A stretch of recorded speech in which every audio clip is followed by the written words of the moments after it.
Hello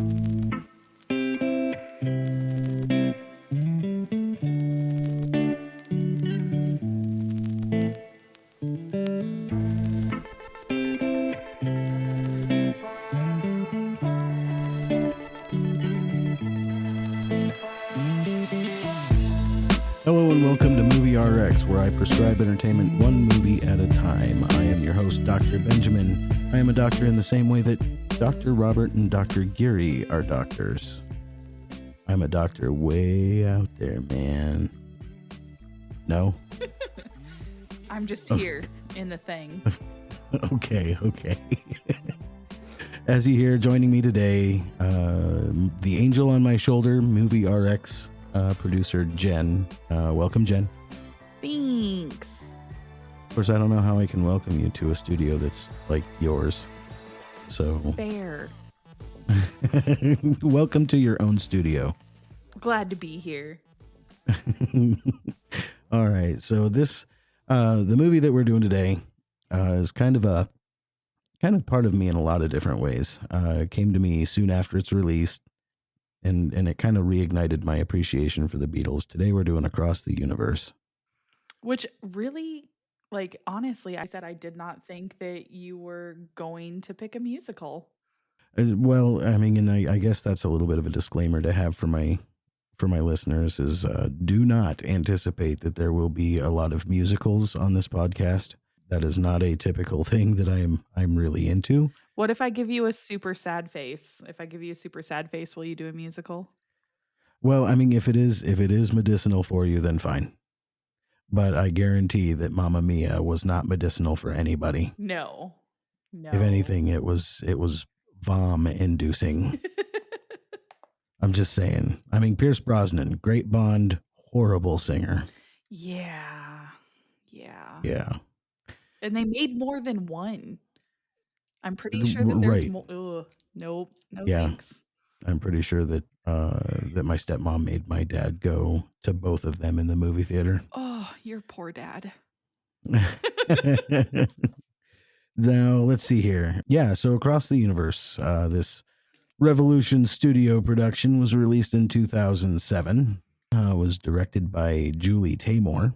Stars, there's tons of famous people in this movie, but the poster names are Jim Sturgis, Evan Rachel Wood, and Joe Anderson.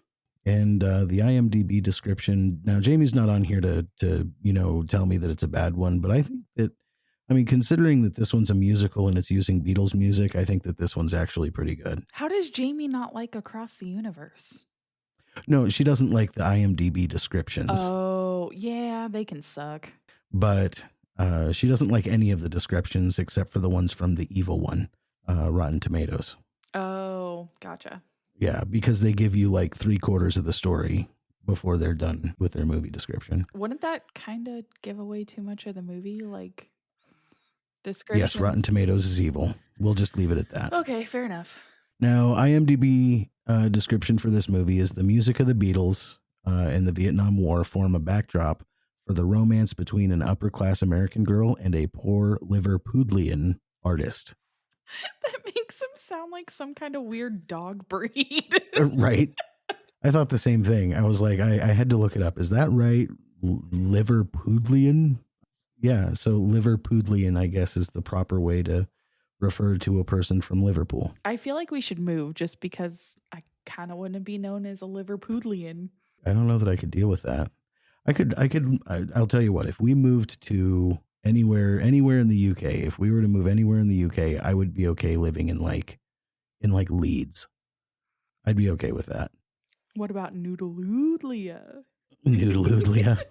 That's a TV show. That's something else. Sorry. Now, I did kind of pull up some fun trivia about this, mostly because I was really kind of curious about, I mean, we still have a couple of Beatles alive, you know. Paul McCartney is really the one that I'd be, if I were making a movie like this, his opinion would be the one that I would care about. But it happens that the director, Julie Taymor, was able to sit down in a private viewing of this movie with Paul McCartney, and she caught him singing some of the songs like under his breath. Well, of Of course. Why while wouldn't watching the he? movie and stuff like that. So it was like, so she said that that was for her very, very special. But after the whole thing was done, I guess she asked him, was there anything you didn't like? And McCartney reportedly said, what's not to like? Now, I mean, of course, it's his, a lot of it is his work and whatever. And I'm sure that he made some money off of this too. Oh, for sure. But I would hope that that's not why Paul McCartney, of all people, would have said, you know, that he enjoyed the production. But he wasn't the only one. It also received some praise from Ringo Starr, Yoko Ono, and Olivia Harrison. So I mean, some representation from all of the Beatles had given some pretty good remarks on it. So, but another fun bit of trivia is one that I had mentioned earlier with some of the cool people who were in it. Just kind of on a side note, sort of thing. Salma Hayek was the happiness is a warm gun nurse. Yes. Eddie Izzard was Mr. Kite. Yep. You know, and then Bono was Dr. Robert. Joe Cocker actually played 3 different characters. That is crazy so enough. crazy. Like they didn't, what do they call him? The angry hippie, and No, then the mad hippie. mad hippie, and then the bum. Yeah, those two looked alike, but not the pimp. I think the one that most looked like him was the mad hippie. And the one that looked least like him was probably the pimp. Right. And the homeless man, I think, might have looked like him if things had gone different for Joe Cocker. Well, no, when you told me that they were all 3 the same person, I was just like, bullshit, Snapple. Like, no way. Yep, sure was. Weird. But I mean, and of course, someone might ask why that's so cool that, you know, Joe Cocker's in it, but he was the one who performed the reimagining of With the Help of My Friends. Get By with a Little Help from My Friends was, you know, Joe Cocker performed that at Woodstock, and that ended up being the one that was used for Wonder Years. Yes. So, I mean, Joe Cocker and the Beatles, they already have a history there, and it's really kind of cool that he ended up being in the movie. I'm betting that McCartney probably laughed like hell when he saw him in there, especially being in there as 3 different people. So here's kind of where I talk about the initial movie impression, and it's more of in the way of technically, you know, I mean, cinematography wise, it was interesting. I mean, there were a lot of different things camera wise in the movie. Some of it was compelling, and thankfully, a lot of the crazy cinematography was, you know, very conservative for most of the movie. Which, I mean, later on it got pretty crazy, but that was also, you know, the drug inspired things. No, I didn't think anything in that movie was drug inspired. Never. Now a lot of the time I like to talk about the soundtrack in this part, and I mean the soundtrack is the point. Yes. And it's the Beatles, so of course the soundtrack was pretty awesome. I mean, the only thing that you could really pick on a whole lot is, you know, the technical ability of the actors, which the singing was pretty satisfying. I mean, none of them were Pierce Brosnan. I'm sorry, Pierce. I'm picking on you a lot. You have plenty of talents, Mr. Brosnan, but one of them is not singing. Now, Jim Sturgis, Evan Rachel Wood, they both did fine. TV Carpio did fine. I like TV. Yeah. And then Joe Anderson kind of surprised me a little bit. You could definitely tell that any singing that he has done, it feels like he's more singing wise, he's more in tune with rock, because he holds a lot more of the ends and stuff like that than a lot of the regular singers do. Dana Fuchs did a nice Janis Joplin impression, but I'm not a Janis Joplin fan. So, yeah. I mean, take that how you will. I mean, she did a really great Janis Joplin impression. For those that like Janis Joplin. Right, exactly. But honestly, I think, you know, JoJo, yeah, Martin Luther McCoy. He was Martin Luther McCoy when this movie came out. I think he's just Martin Luther now. He did a great job. He did. But I think the best vocal performance of the whole movie got lost in the middle with Let It Be. I mean, it was still powerful and it was still really good when they had it, but it really did just kind of get lost with that much power in a performance just right there, and then it's gone. hidden behind so many other tracks that are after it. So yeah, that was just kind of how I took in the movie technically. What about you? Well, I definitely excuse me. I definitely like TV. And like I said, when JoJo Martin Luther. Martin Luther, when he was singing, I told you it was like a welcomed punch in the face Right. because it comes at you so strong, like his voice and his tone and everything is just so strong, but it's not like strong in an aggressive way. Hmm. It's just smooth. It's very smooth and soft. It can be soft without the complaint. The only complaint that I have about Evan Rachel Wood is that her singing was very airy. Like she had a lot of air in her voice while she was singing. And Yes. I don't know if that's just how she sings or whatever, but I mean, not to say that it was bad. It's just, it was noticeable to me. Right. But he didn't have that even with the calm things that he was singing, like As My Guitar Gently Oh. Weeps. Oh my God. Like, I mean, it was really, really good. Yeah, like he keeps that same tone. It's a strong tone, but it's just smooth and soft and like, I don't know, calming almost, depending on what he's Right. singing, I guess, but still. Yeah. And when he took over that performance that was supposed to be, Sadie's big thing, Right. it was like, man, I really prefer it after she left. Right. Like, I mean, again, it's probably because I'm not a Janis Joplin fan. Well, But and like during that performance, she was looking at him when he would do those riffs, and I'm like, dude, I like that. You keep yeah, going. well, I mean, he did kind of get obnoxious right before she unplugged his guitar, but Yeah, that one like went a the little that one went a little extra, but the rest of it was good. right. Now, moving on to the characters, I kind of grouped them together again, like I tend to. The first one is the trio, Jude, Max, and Lucy. And this trio really is more of two duos.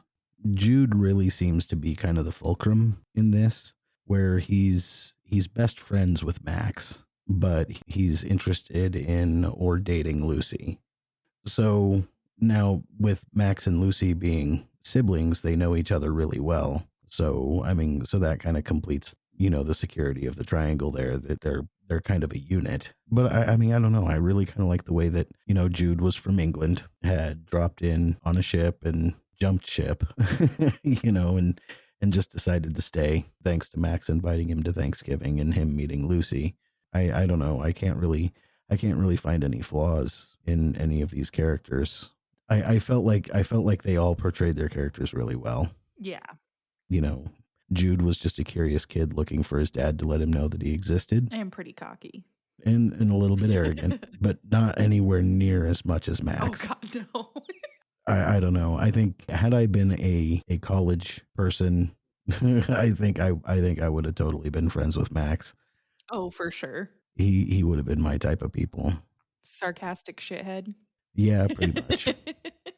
And Lucy, I don't know, Lucy kind of, at first Lucy bugged me because she felt like more like a 50s high school girl in the beginning, Yeah. where she was like, dancing at the prom, dating the cool guy, and kicking her feet while looking at a picture on her bed, and gossiping with her sisters and whatever. I mean, it was just like, I don't know, it felt really weird compared to what you get later. Yeah. But I do have something to talk about that a little bit later. So, I mean, I can bring that up when that comes around. Yeah, I don't know. I think of the major three, Max is probably my favorite. Same. I get a kick out of him. And then there's the two from the band, Sadie and JoJo. I mean, I don't even have to tell you who my favorite is out of those two. Yeah. I mean, and JoJo's Jimi Hendrix. Right. I mean, come on. How can you top that? Especially when she put him in the purple shirt Oh my gosh. with the scarf. Mhm. Like, I love how he hated it in the movie, but it was like, nah, dude, that's cool. It was so But cool. it was a tuxedo for his due. Right, right. Well, and I mean, I wonder. That's kind of the whole thing, though. Like, for some reason, those guys that everybody really remembers from history that were in music that are just kind of timeless, like Jimi Hendrix and, well, He's the only one I can think of right now off the top of my head because I'm flying by the seat of my pants. But like Jimi Hendrix wore women's clothes. I mean, look at rappers now wearing women's fur coats and women's sunglasses that are oversized and all of that stuff. Elton John. That's a little bit of a cross with Elton John. Yeah. Then there's Elton John and Paul McCartney. They're friends. It all ties together. See, but no, I don't know. I thought he looked cool in the purple stuff. Well, we like purple. I do like purple. Purple is a movie RX color. It is indeed. Now, the last one on here is Prudence. And I only picked her as the last one because she's first off kind of a loner. She's from Oklahoma. She's attracted to women right around the time of the Vietnam War. So that wouldn't really be well received then. She also seems to have shit luck with relationships. What are you talking about? She was hung up on Max. She can't be attracted to women. Bullshit, Snapple. He seemed to think so. Yeah. No, I don't know. She really added a nifty little flavor to the group. One that I think that when I watched this movie when I was younger, I would get kind of annoyed with because she does kind of like, it comes off as attention seeking behavior. Yeah. But when you stop thinking about it as attention seeking behavior, then you notice that she doesn't really throw it at anybody. I don't know. It's just weird. It's weird how my perception of it has changed since I first had seen this movie. Anyway. And with the attention-seeking behavior, you're talking about like locking herself in the closet and hanging out and stalking from the window. And I have to say that Prudence is in one of my favorite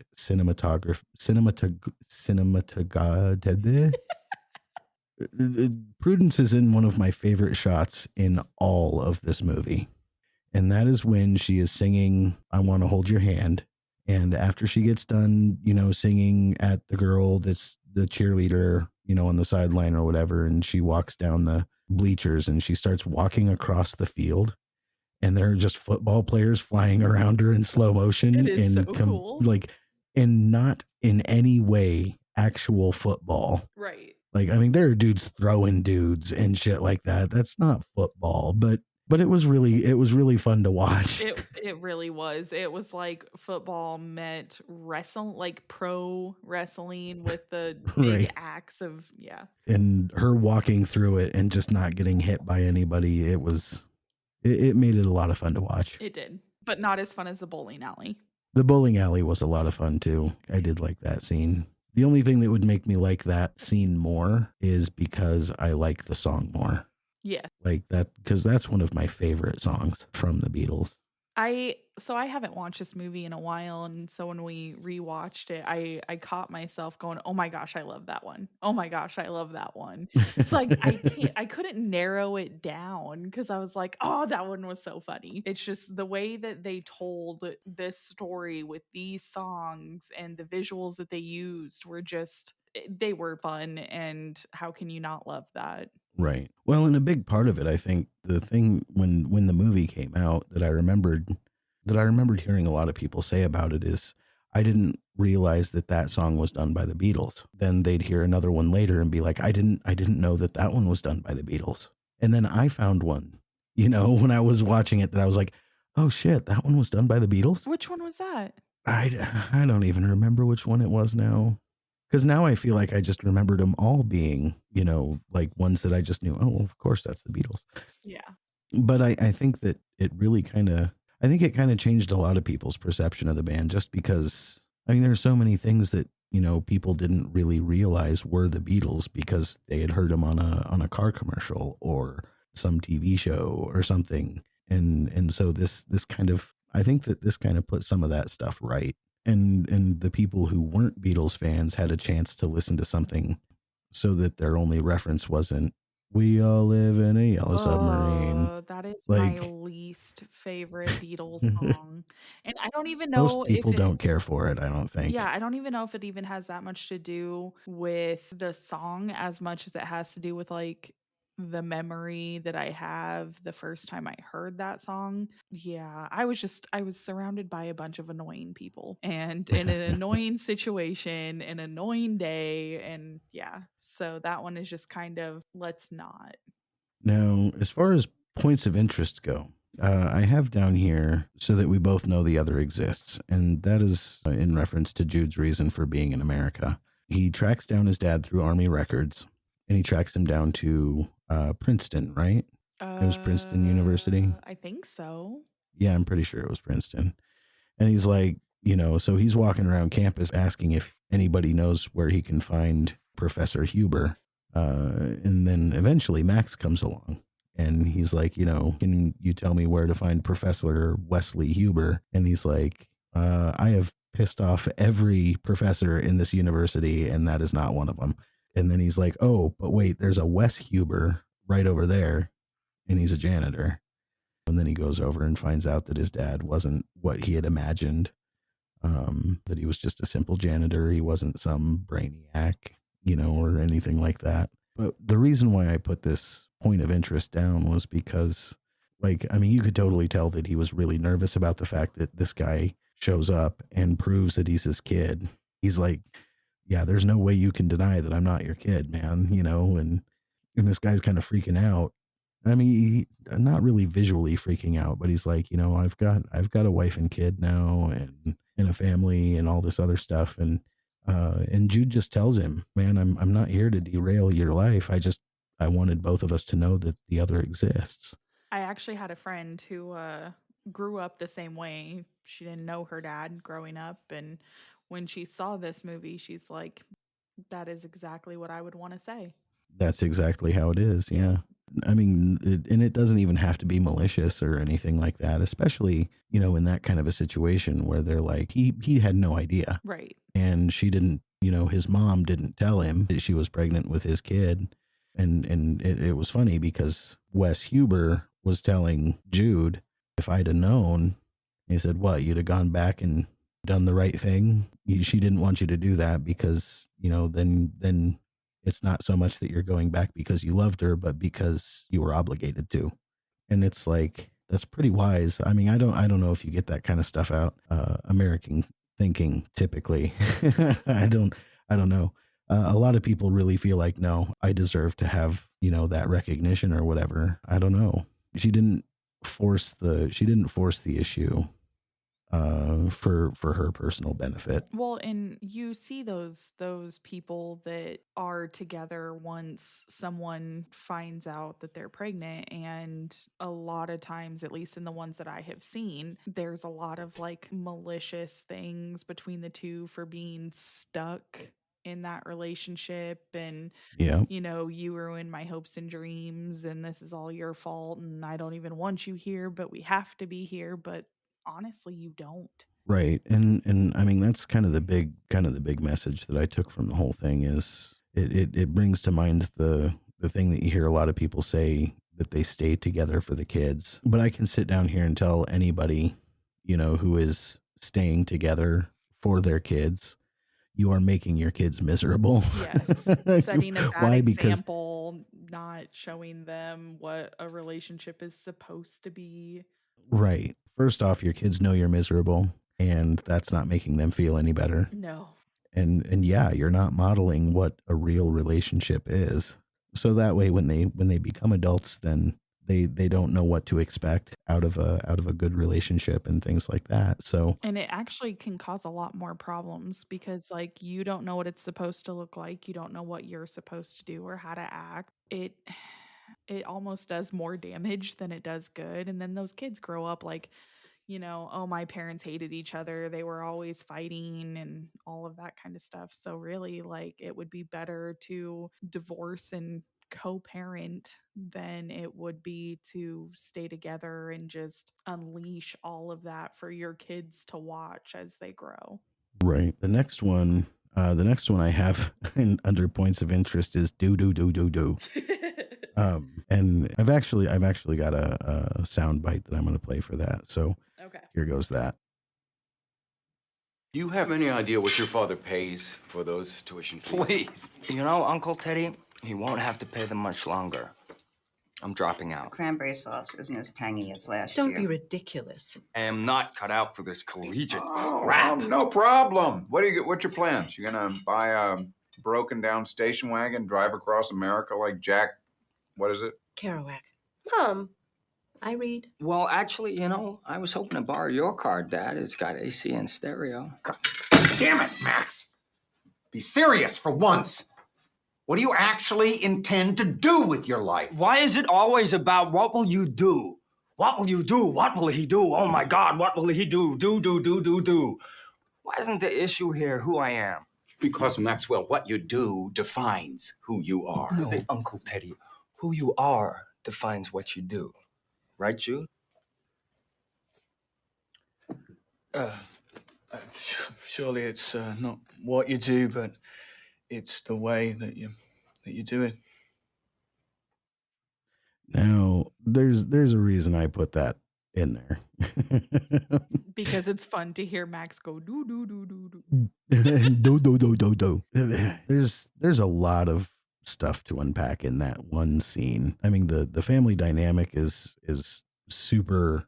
I mean, there's a lot of high expectations. There's a lot of clashing in philosophies. There's a lot of stuff in there that is, I mean, stuff that you'll see in a real household. But the first thing that really kind of stood out to me is how his dad is so focused on careers and money and things like that, and Max is more concerned with who he is, and that includes the person that he is, which of course that comes into question later when he when he gets drafted to go to war. He is not a person who believes in war, but he has to go.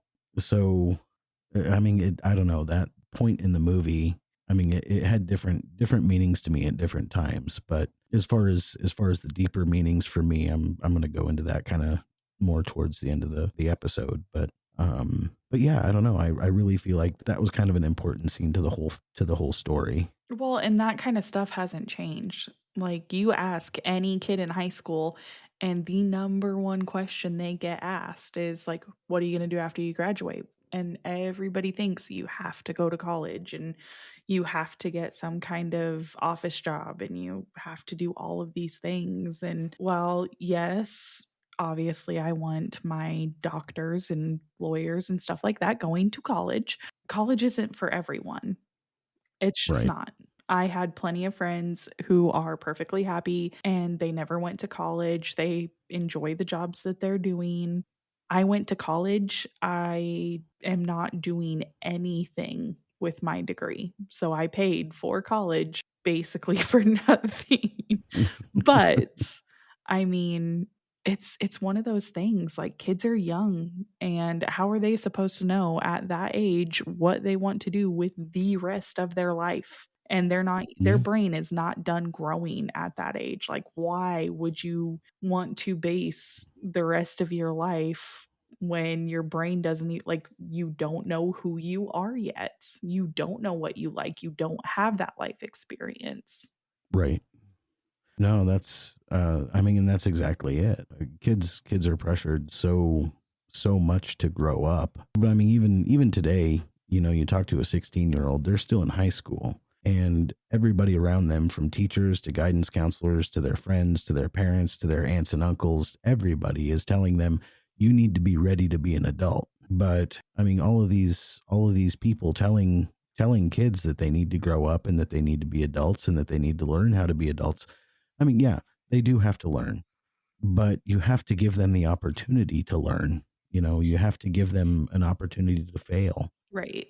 and to explore, because when you really think about it, how many people have found more success by dropping out of their collegiate career to go into something that ended up, I mean, even if it didn't make them a lot of money, it garnered them a lot of respect. I mean, everybody from Albert Einstein all the way up to Markiplier, I mean, so there's all kinds of different levels of success that somebody can have by finding something that they're really passionate about and satisfies more who they are than it satisfies what somebody else expects them to do. I was just going to say, like, my version of success is that you're not miserable every day. How many of us go to a well-paying job or an important job every single day, Mhm. but we hate waking up in the morning. We hate going to work every day. We hate sitting there and doing our jobs every day. Like, to me, you spend how much of your life working? You should do something you want to do. And yeah, it may not make you a lot of money, but if it's something you enjoy, it's worth it. Right. While I 100% agree, the only trouble with it anymore is that now you run into the problem of a job that you love and enjoy may not pay enough to make the bills, you know? I think that's honestly most jobs. Well, yeah, it's becoming more of those jobs that are being, that are falling into that sort of realm. But I think that has more to do with the government and paying and minimum wage and all that fun stuff. It's more about economy and governance than it is about the person. So yeah, you're right. Yeah, I know. I just like to hear you say it. Nice. Just kidding.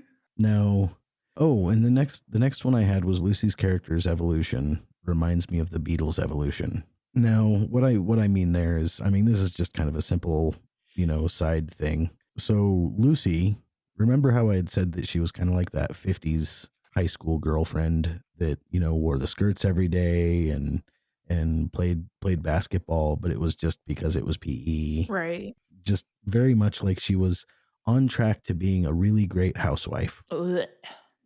Right. She went from that. Not that there's anything wrong with housewives. I just don't like the whole, like, it's almost one of those oppression things where it's like, I'm going to put you in your place because this is where you belong. That I don't like. It's the being pushed into that space rather than choosing it. Yes, because that's all you're capable of doing type of thing. Right. No, I know what you're talking about.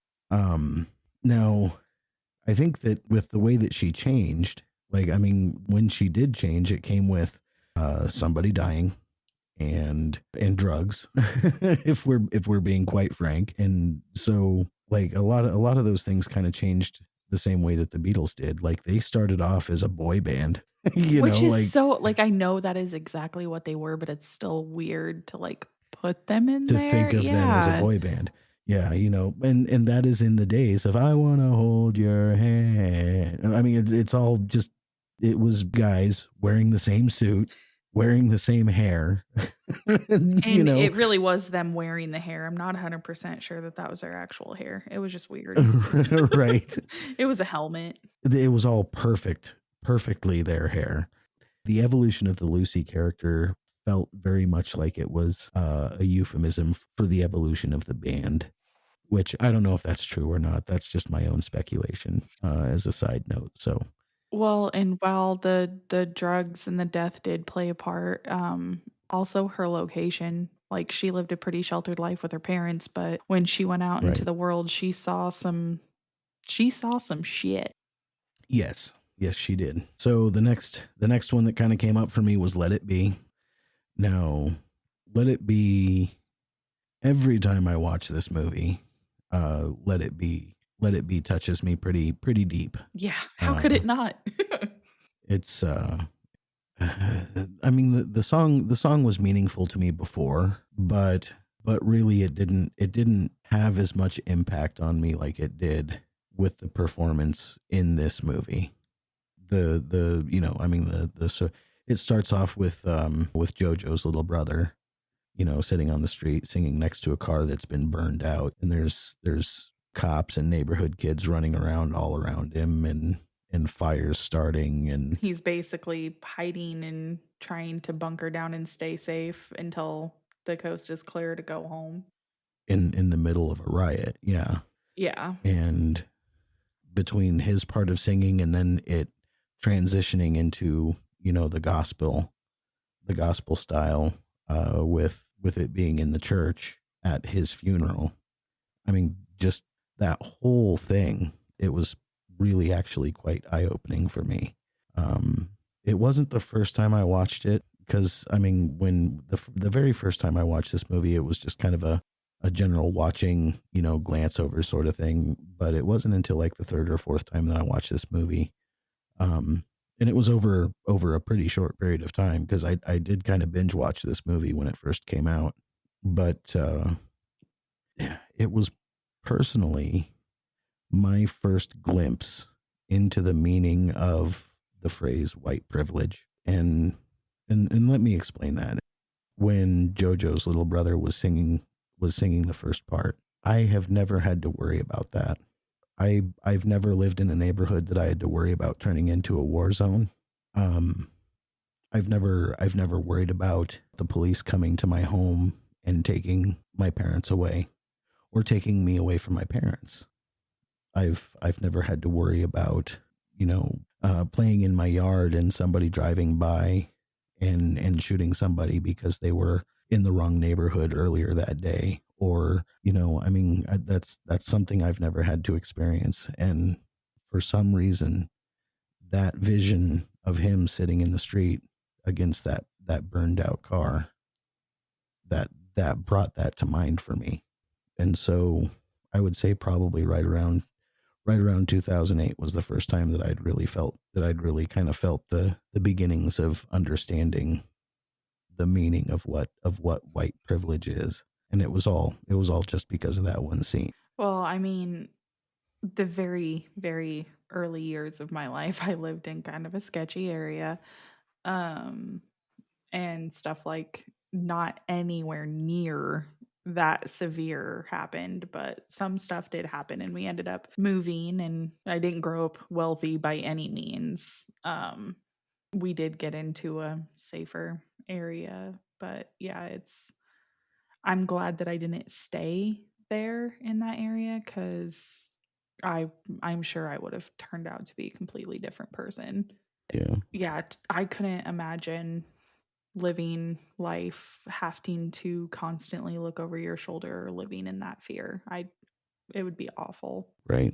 Another one that kind of came a little later with a slightly later viewing. Another thing that I'd kind of picked up from that scene was a funeral is a funeral. And sometimes a funeral has with honors attached, and sometimes it doesn't. But yeah, I mean, it's like there's a lot of parallels there because of the funerals happening at the same time in the movie, and I don't know those. Yeah, I don't know. Well, I mean, one of the funerals was for somebody who volunteered to go off to fight. And the other one was someone who was actively trying to avoid the fight. Completely innocent, a bystander, someone who just happened to be in a terrible place at a terrible time. Right. And with those, well, I mean, and being that they were so terribly different, it's still the same in the end. It doesn't matter who you are, rich or poor, black or white, gay or straight. Everyone leaves the world the same. We all die, and what you leave behind is important. What Daniel left behind for Lucy was inspiration to go and try to stop what happened to him from happening to other people. Well, not even just people, but if you think about it, kids. Right. And then JoJo's little brother, I don't remember his name. I think it was just on the IMDb. I don't know that they ever mentioned his name in the movie. I don't think they did. But what he left behind had sent JoJo to the city to pursue a life of music, to push away those demons. That music was the only thing that made sense anymore. Well, and especially during that time, I could totally get it. Like, so much fighting, and honestly, you don't know how much of it was true, how much of it wasn't true, what you're being told, and it gets hard to see. Yeah. No. The next one I have is I Want You. Oh my God, I loved that. I loved that so much. That whole sequence was weird. It was awesome, weird, but I loved it. Yeah. I mean, having them all done up with the heads, like toy soldier heads. Yeah. Well, because at that point, that's what they were. They weren't people. They were just more soldiers to send out. Right. And like, there are so many little analogies in that whole section, I mean, dancing with their, superiors and being laid on a conveyor and then like covering their face as they were being sent in. I mean, they weren't saluting. It looked like a salute, but they were covering their faces. And I don't know. There was just a lot of little like analogies in there that I don't know that you could catch it if you watched it 10 times. I don't know if you could catch everything. But it was really good. And the she's so heavy portion of it, the first time I watched it more critically, I laughed my ass off at the she's so heavy part. Like, you know, she's so heavy, and then it pulls out and it's it's them carrying the Statue of Liberty. It's like, oh man, there is such a message there. But the funny thing is that the message can really go in either direction. And honestly, the real message that I think that portrays is not one that is anti-freedom or anti-patriotic or anything like that, because really it's showing that freedom comes with a heavy price. Right. I mean, that's the way I took it too. Like, Yeah. yeah, you get freedom, but you have to remember how much that has costs over the years. And whose backs carry it. Right. I don't know. There's just so much in that I mean, I could probably honestly have an hour-long episode just about that scene, just about that song, that little collection there, especially if you toss in the Happiness is a Warm Gun from later. I love that. But anyway, so I Want You, She's So Heavy was really, really good. Musically, Dear Prudence was a fun arrangement. And that's kind of when they started to get into the really weird cinematography stuff. The first one was very welcome. I like how the apartment disappeared and turned into the sky. That was kind of neat. Yes. But then after that, it started to get really bizarre, and I didn't really appreciate that as much because I don't know. I don't really get into that drug recreation thing. Fair. But yeah, I don't know. It was still musically. Dear Prudence, I thought was really good. Are you going to touch on the Happiness is a Warm Gun? Well, I don't actually have it down. Oh. But why? What do you got? Well, it's Max sits there and at one point Jude says he looks okay and he's like, yeah, from the neck down I work just fine. Yeah. Yes, drugs are bad and they do horrible, horrible things to you. But at that point in time, like, what else did those vets have? They were forced to go off and become soldiers and see all these horrific things. And then when they got back, they were just dropped. Like nobody cared. And they didn't have Right. anything to help them deal with the stuff that they did and saw. Yeah. Well, and that was the big thing with that I had with Max of the Jungle. Yeah. That was one of the next points My that I had. No, you're fine. But at a point, they started going into scenes of Max jumping out of helicopters and, you know, gunning up. Wow, like he looked like a soldier, and it was like they turned him into one. But he kind of had to be. When you're drafted, it doesn't matter whether you agree with the war or not. You have to become the soldier, otherwise you're not going to be okay. The only way you're going to survive is to become that soldier, and he did.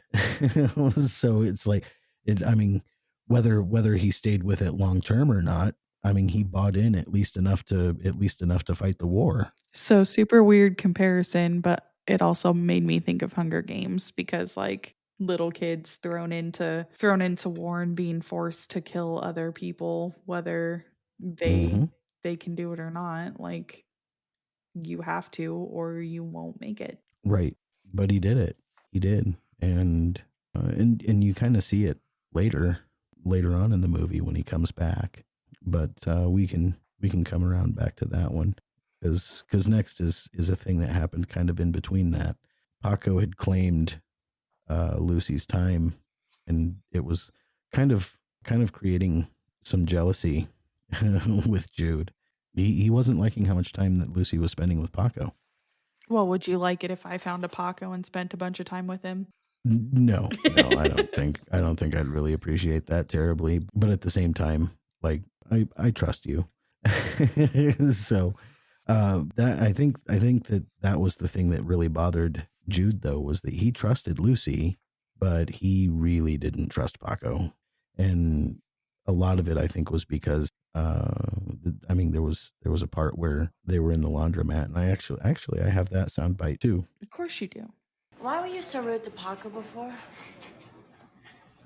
It wouldn't have killed you to talk to him, you know. He's got a good mind. He's committed. He's involved. He's... A shagger. A what? A shagger. A Don Juan. A seducer of young, vulnerable women. Jude, you know nothing about him. Every time I go to your place, there's about 50 people there. There's one bloke licking stamps and the other 49er. Oh, they're all female. Don't exaggerate. Trust me, I'm not.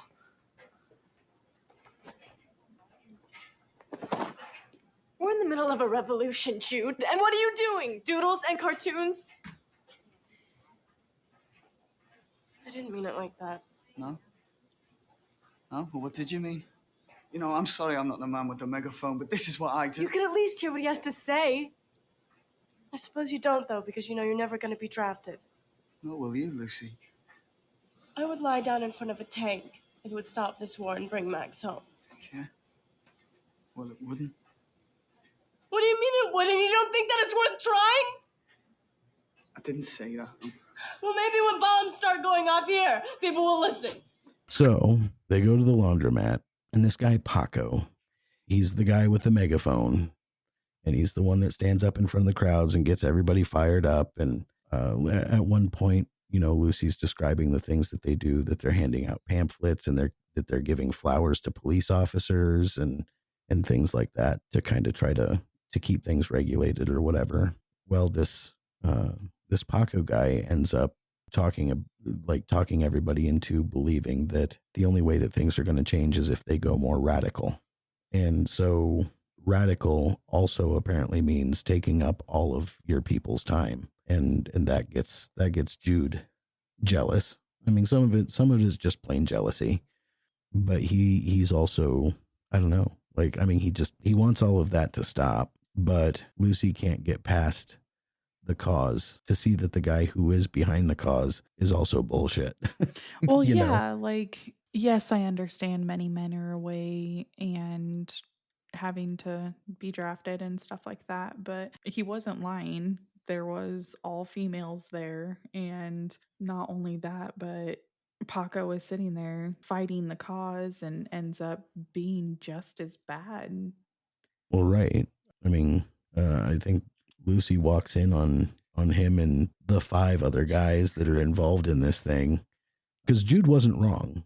Yeah, I mean, it was a little bit of an exaggeration. 1 bloke licking stamps and 49 women. Okay, so that is a little bit exaggerated, but it's seriously like 5 guys and the rest women. Yes. And those 5 guys are sitting in the leadership room with Paco, and all the girls are out doing all the work. Like, it just, I don't know. But I think what really kind of puts Jude into, he becomes a dick. Like, he is being an asshole. Okay, to be fair, he was kind of a dick in another way throughout the whole movie, but Right. He's not exactly a model of good relationship advice either. But like, what ended up kind of triggering him into becoming that asshole is that Lucy was defensive about this cause. Like, I mean, she wouldn't stop and listen to him when he was giving his concerns, like, hey, I think this guy is trying to seduce you, and I think he's trying to take you from me, and I think he's doing a good job. Instead of being like, look, I'm sorry, you know, I'll tell him, you know, that I'm not going to be there all night like I have been, and then I'm going to come home, and then I'm going to spend some time with you or whatever. There was no rectifying anything. It was all just, well, you're being an asshole because you're not letting me do this thing that I want to do. Of course, he didn't do a very good job of portraying that he was really just concerned for her. no. Well, and that's another thing. Like, he was trying to show concern for her, and he could see past Paco's bullshit, I guess, if you want to call it that. And Bullshit, Snapple. yes, bullshit Snapple. He saw it escalating and he knew that Paco was out for Paco and getting the attention and all of that stuff. And he just didn't want to see someone he loved get in the middle of all of those riots and get hurt and all of that stuff. Mm-hmm. No, it's well, there was a whole thing where she kind of wasn't really realizing right away that he was turning into the people that they were fighting. Until she walked in on them, on the one guy, on Paco with the handful of guys that he's in charge with building bombs. And it's like, I think she said it really well. Wasn't it something like I thought they were the ones that, I thought it was the other side that was dropping bombs. yeah. And it's like, dude, Mic drop, walk away. Right. And she did. She totally dropped that mic in that room and walked away. And I don't know why. I don't know if it was because she called the cops or somebody else did, or, the cops were paying attention to him anyway. They might have just figured it out. But the cops show up and they start arresting people in there. And Jude comes back just as they're taking Lucy out and getting ready to toss her in the back of the paddy wagon. I thought that was a different point in the movie. Like they were at a rally when they came for everybody. Well, they might have. I thought it was in. I thought they came for him in Lucy's house. No, that was the explosion. Oh, okay. Oh, right. Yeah. Okay. They went to a rally, and that's when they started arresting. And that's when they started getting arrested. Yeah. And then came the bomb. Well, that's when the bomb went off because Jude had gotten sent back when they were arresting Lucy. Yeah. Because they picked him up, they put him in jail for a while. Everybody else got let out, and then they weren't going to press charges for the protest, but unfortunately he didn't have any documentation, so he had to go back. And his biological dad showed up and tried to help, but couldn't. So I mean that was really kind of cool that he showed up anyway. Right. But so he gets sent back to Liverpool. And then that's when everything seems to go back to normal. Max comes back from the war, Lucy gets out, and then everybody just seems like they're kind of lost. Max has clearly seen some shit. Yeah. I mean, granted, in retrospect, it's like they just told him not to shave for a week. But I mean, he looks rough. Doesn't look like he's sleeping real well. Doesn't look like he's able to take care of himself. And he's driving a cab, which, I mean, cab drivers are cool and all, but I mean, he just went and lived through war. He's driving a cab. But I really like the way that they kind of had it connect. I mean, there wasn't, it kind of implied some metaphysical weirdness or whatever. But he started singing Hey Jude in the bar when Jude was in a bar. And it was like they saw each other in the mirror. And Jude decides to go back to America the right way. They give him the stamp of approval and off he goes. And then when he gets back, he greets his friends, and Lucy's just, smitten and in love with him again, and everything's all okay and everything, and that's whatever. It ends with, all you need is love, of course, because it's something based on Beatles music. They're all but with and that, whatever. right.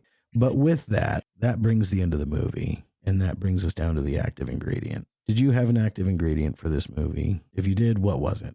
There were definitely a bunch of different ones. Like, you see generally like what people went through in that time and how horrific it could be. But you also saw people that already saw their fair share of shit and were just, I'm done with this. I don't want a part of this anymore. I'm not going to have a cause, because honestly, at some point, it didn't matter at that time to have a cause. And if anything, it tended to make things worse. But the thing that you could count on is if you had your group of people, you can get by with a little help from your friends. Right. And you can also get high with a little help from your friends. You can. Oh, interesting fact. You remember in that song when they were passing around the joint that didn't exist? Yes. Do you know why they did that? No. To keep it from getting an R rating. Oh. That is 100% the reason why. I believe it. Yeah. And I'm not sure why, when he leaves the bar with Lucy to ask her if she's okay about the whole Daniel death thing. Mm-hmm. And there's the head shop with all of the bongs in the background, how that didn't give it an R rating, but Well, whatever. I pointed that out. I'm like, that's a whole lot of paraphernalia. Yeah, that's a big paraphernalia charge. Yeah, no, that the whole invisible joint thing was strictly to avoid an R rating. And that's super weird because at one point, I think it was Jude during that song blew out When he smoke. coughed. Yeah. He coughed in it and he coughed up smoke. Yeah. Yeah. It's funny. For me, there were actually several active ingredients at multiple times. Yes. When I first watched it, the movie kind of told me that it was okay for men to love. I mean, which is so stupid because it shouldn't take something like that. Like a human is a human, no matter the genitalia or hormones. Like, right. But it's still one of those things that, what society expects kind of thing. yeah. Now, to be clear, I said that it taught me that it was okay for men to love. It didn't model how to love. No, don't take any relationship advice from that movie. No, it would be a very big mistake to do that. Modeling any of your relationships after any of these. It also made something make sense to me. I'd talked in an episode in the past about my dad and I not getting along for a little while. Yes. That a lot of it had to do with a difference in philosophy, ethics. I'm not sure exactly what it was, but the conversation at the table was kind of big for me, as my dad and I had just freshly started talking again, just a couple of years before that. I saw the conversation again in front of me in a movie where Max says, "Why isn't the question who I am?" And I feel that had kind of proved to me that my dad had considered who is my son. It also gave me perspective enough to consider that my dad wasn't trying to make me miserable when he and I were not really seeing eye to eye. A lot of that was coming from I didn't want to go to school. It gave me perspective enough to consider that my dad wasn't trying to make me miserable and that he wanted the best for me, in the way that he most naturally knew. So, I mean, it kind of helped me to understand his side of that whole thing too. Later, I'd kind of taken in the parallels of the funerals, like JoJo's brother and Daniel. We all leave this world, I feel like we'd do a bad job if we talked about this movie and not the importance of learning French. Right. Learn French or die. That make was sure such you're a weird learning thing. French. Make sure you're learning French. Most recently, I think that this movie, what it really taught me was that as much as I love the Beatles and as much as I love the music, they were wrong. It taught me that love is not all you need. No. Now, I mean, I understand that from a 1970s hippie standpoint, that that love also means, if you love somebody, then that means that you trust them. That means that that you can rely on them and things like that. But in reality, you can love somebody and not trust them. You can love somebody and not be able to rely on them. The key is figuring out if you can rectify that those are not always equal. And it takes a lot of work to make them work. The work is the important thing to remember, because love, once you have love, then it's there. If it's real, it's there. That doesn't need to be worked at because that's already there. But the things that do need to be worked at are what keep the love there. It's the legs that love stands on. Yeah, some days I just kind of like you. See, it happens. That's what happens when you spend all day in your editing room. That's what happens when. Yeah. Well, thank you for listening. That's all the time we have for today. Now, if you have a movie that's been medicine for you and you'd like to be on the show, You can email me at contact@movie-rx.com, or you can leave me a voicemail or text message at 308-519-5790. If anxiety is keeping you from being on, you can write me a couple paragraphs about a movie and I can read it on air. Now remember, this movie is not intended to treat, cure, or prevent any disease, and we'll see you at the next appointment.